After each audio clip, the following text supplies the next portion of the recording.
শুনেছিলাম চাঁদপার গল্প, আর বিশ্বাস করবে আমি হাতে মনে করছি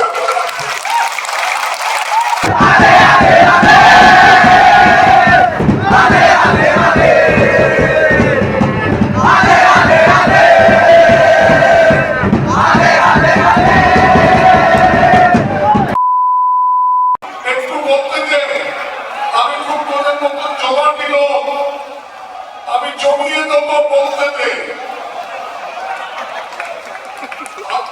আমাকে যখন বললো যে আমি নাকি রক্তপাতি, সাংবাদিকরা আমাকে প্রশ্ন করছে, পরের পর প্রশ্ন করছে যে আপনার কিরকম লাগছে।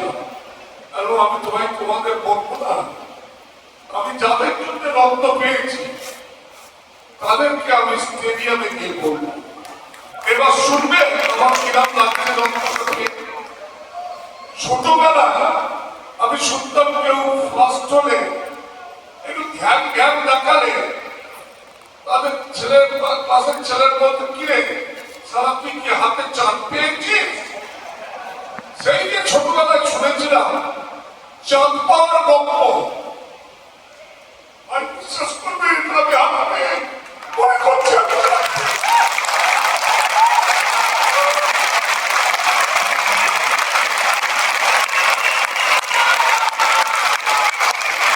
একটা অনুরোধ, বর্তমান কমিটিকে আমি খেতে ভালোবাসি, আমার চেহারা থেকে বুঝতে পারছেন। ক্যান্টিনটা 30 লাখ টাকা দিয়ে আমি করে দিয়েছিলাম, ওই ক্যান্টিনে কেউ বসতে হবে।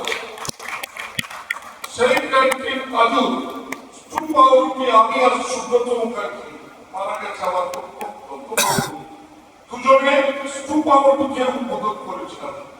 ক্যান্টিনটা আপনি মরে গেলে দয়া করে বসে কাজ করে সেটা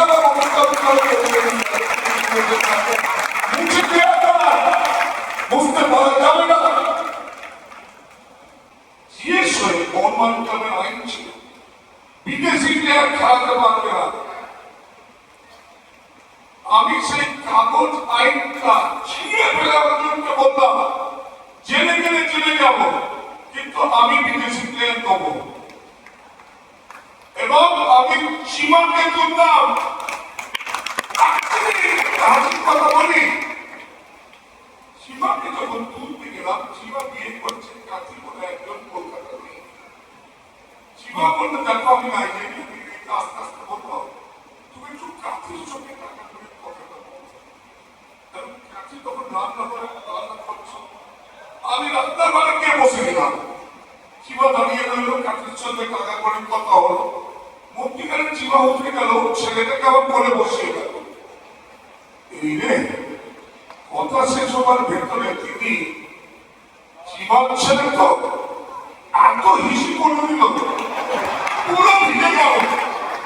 আমি বাড়ি গিয়ে বৌদিকে আজকে যাদের দুজনকে আমার বসে মিস করছি,